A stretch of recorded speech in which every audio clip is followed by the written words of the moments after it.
I think in a way the back of my truck represents what life feels like right now. It's incredibly full, a million different projects going on at the same time, barely keeping up with stuff, but it's all pretty exciting. I'll talk about what's in here at the end of the video and where all those different things go. But let's look at another project that's actually gotten pretty far along. We got a delivery of about 250 sheets of roof metal. We're trading all this roof metal for helping to establish around 12 to 13 acres of nut orchard at a sheet metal production facility. The owner is into the idea of growing trees for the future, and that's pretty amazing. And so Juan and I have been organizing different types for different projects. And this project I'll link here. This was the shed wing that I started a little ways back, and Juan and I have been working on this like crazy. It's a little unfortunate, it's hard to see in there when it's very bright out, but we'll take a look inside. It's done-ish as far as the main structure goes. The roof is on and relatively flat for a round pole building. And the thing that's really exciting about this, because we were able to trade for the roof metal, because I'm going to trade for these through and through slab cuts that are the sides, made the locust uprights by splitting and riving them by hand in the past, and harvested all of the ash rafters from this landscape. This entire structure, which is about 13.5 feet in the north-south dimension by about 22 feet deep, cost us, drum roll, this cost about 30 bucks.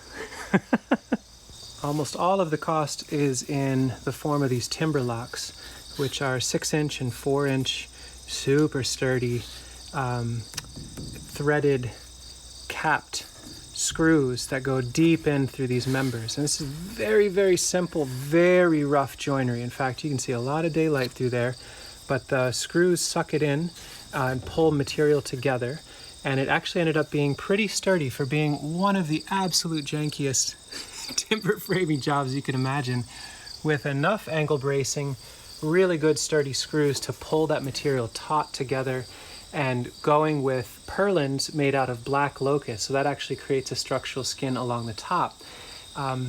We were able to go lean on the wooden materials using split and peeled wood from this forest here.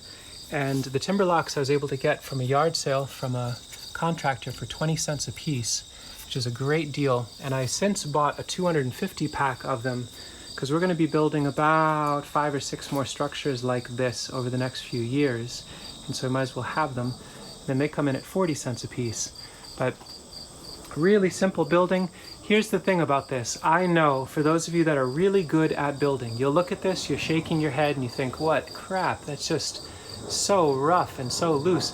That's fine. And I understand that. It's not a fine craft project, but it's very serviceable. And for the price, basically this space cost about 2 or 3 2x4s from Lowe's in exchange for this structure that should last the rest of our lives.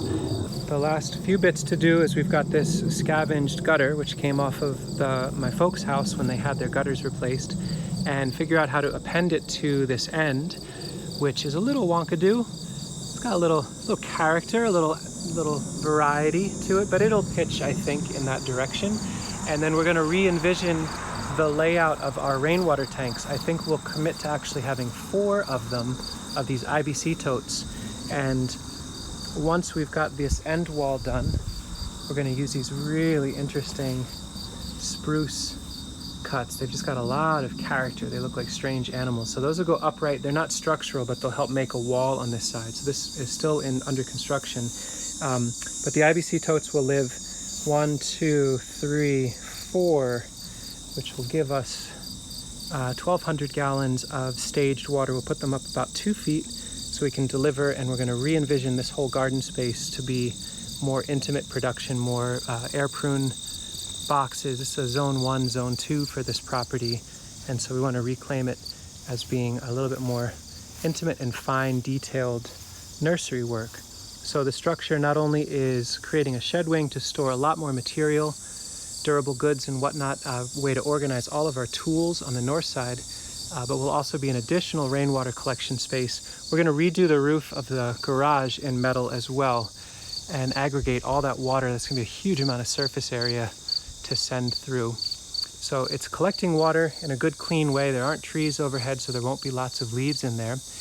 And again, for around 30 bucks in Timberlock screws and PGP screws, just thrilled to bits with what this will do for us. We're staging some metal over here so that we can redo this plastic roof on this firewood shed. We're going to leave that as it is, but reinforce it a little bit with some hardwood and make that a little stronger so that it can last for another 50 or so years. The challenge is we're going to have to figure out how to tie off this persimmon tree. You can see it's just cranked with fruit. I mean, it's like laying on the roof, burdened with all of this fruit, and there's no way we can cut those branches.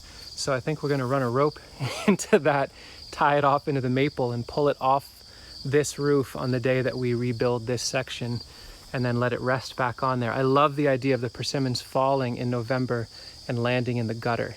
So we'll wash that out first or second week of November and then just check the gutter every day for snacks. We have a lot more of this metal to go through. Believe it or not, we've moved about 2/3 of this pile now, and now we're into some very significant runs. That's a 24.5 foot section. There are 10 of those. Basically, there's enough roof metal here. We've got that 13 by 21 off the north side of the garage. The garage will get redone with roof metal. The firewood shed will get redone. And then we've got enough metal now to build 2 20 by 30 foot small homes with 2 24 by 16 foot barns and firewood storage associated with them. So we're going to set posts this fall, get a whole bunch of lumber queued up and under tarps out on a home site in that general area and a home site far out on that general area, and get us organized so that when winter comes and the snow flies, we can build all winter. Anyway, yeah, very exciting stuff. And I think wherever you live, there might be some opportunities. And there's no way that this would have happened just waiting for it. But making a relationship with someone who has products and values or valuable products that you're interested in, and asking them, what's your waste stream look like? What can we trade? How can I be of service to you? What are ways that we can connect in our little communities that we have?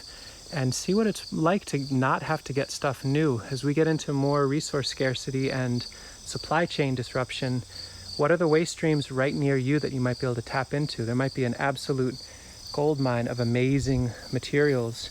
You just have to ask and make those relationships. Thanks for watching. I forgot I was going to share what's in the back of the truck. Does it really matter? It doesn't matter. A whole bunch of stuff for the chickens, lots of compost. This will be a fun, maybe we'll make a video about it, but we just got some new neighbors where Sasha and I live, and I thought an elegant solution for giving privacy between us and them, around, especially where we do some of our composting work, would be to hammer in, pound in 3 nice long posts, and then weave together miscanthus and bamboo. If there's interest in seeing that process, let me know, and I'll film it, but I figure it'd be a nice way to make a blockage between us and them between now and next year. Anyway,